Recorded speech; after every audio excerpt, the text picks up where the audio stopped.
They were shooting off cannons. It was pretty cool. I was 10 years old. My parents took us to Williamsburg, Virginia, and we were in the midst of a Civil War weapons demonstration. My mom, she leans into my dad, who's got this Leica camera, and she says, "Julie, take a picture of the fire coming out of the cannon." Now, my dad is a know-it-all engineer, and he says, "Irma, it's an impossible shot. Timing is everything. You gotta wait for the guy to light the fuse. You have to intuit the moment before the flame leaves the barrel. You have to click the shutter at just the right time. Split second too soon, split second too late, you got nothing." My mom says, "Give me the camera." So she waits for the guy to light the fuse. She randomly counts to 5 and clicks the shutter. In the old days, there were things called slides, and you'd send them to Kodak Processing in Fair Lawn, New Jersey. You wait 2 weeks, and magically they'd arrive in your mailbox. And I tell you, the anticipation was excruciating.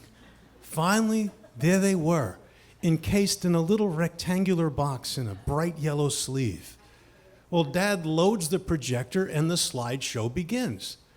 Sure enough, reflected off the white beaded screen is a series of images. It's my sister and me jumping off the diving board at the motel pool, me smiling with cotton candy all over my face, a random shot of my father's left pant leg and shoe that he took by mistake, and then a lone cannon with a brilliant burst of orange-red flame shooting out of the barrel.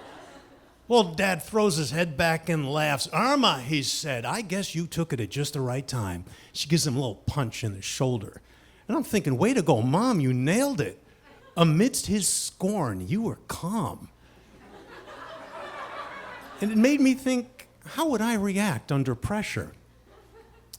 When I was a college freshman at Stony Brook University, there was a horrendous sewage backup in our dormitory bathroom, such that the carpets in the hallway, they were saturated with raw sewage. It was disgusting.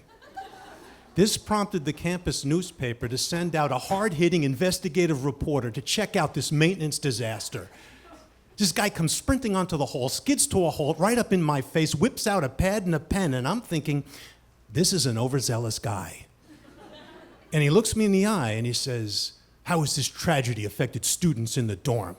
And hurry up, I'm on deadline." I'm completely flustered. I have no idea what to say, so I just say, "It smells very poorly," says college freshman Neil Intraub. Then he presses me further. "What do you think the source of the problem is?" And he gives me this knowing look, like he's gonna bring down a drug cartel. And I'm thinking some guy probably took a big dump and clogged the toilet. But this time I want to consider what I say before I say it. You know, I want to sound wise, I want to sound confident, and I don't like being rushed. So I puff out my chest, I look him in the eye, and I say, "Nobody knows." And he writes it down.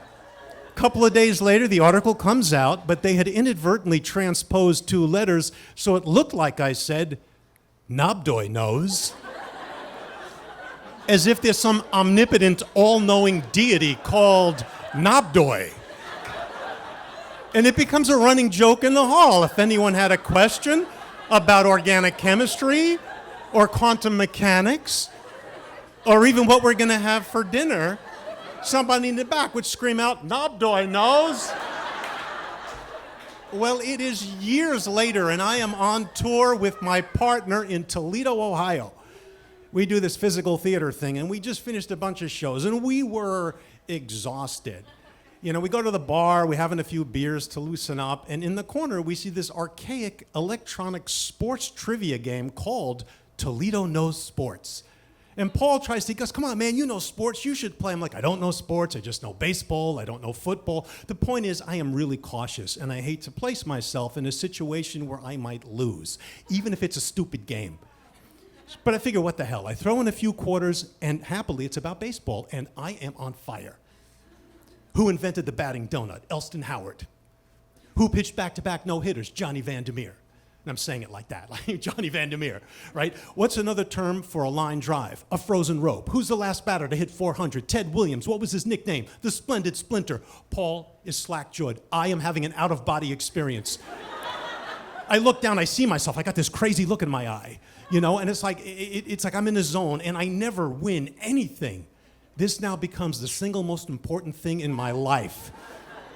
You know, people are starting to gather around. I get 28 out of 30 correct. Paul high-fives me, and on the screen, it says, congratulations. You've achieved the highest score ever. You are the all-time winner of Toledo Knows Sports. You have 15 seconds to type in your name. Immediately, I'm flustered. I look down, there's no computer keyboard, this like old-style phone keypad, and on the keys, there's just numbers, no letters. And I'm starting to hit the keys. Paul's like, type in your name. I'm like, I'm trying. And I'm hitting these keys, and random letters shoot up on the screen. B-N-V-O-S-B. Ben Vosby? So who the fuck is Ben Vosby? I'm the all-time winner of Toledo Knows Sports. It's me. Who's gonna know? No one's gonna know. Nobdoy knows.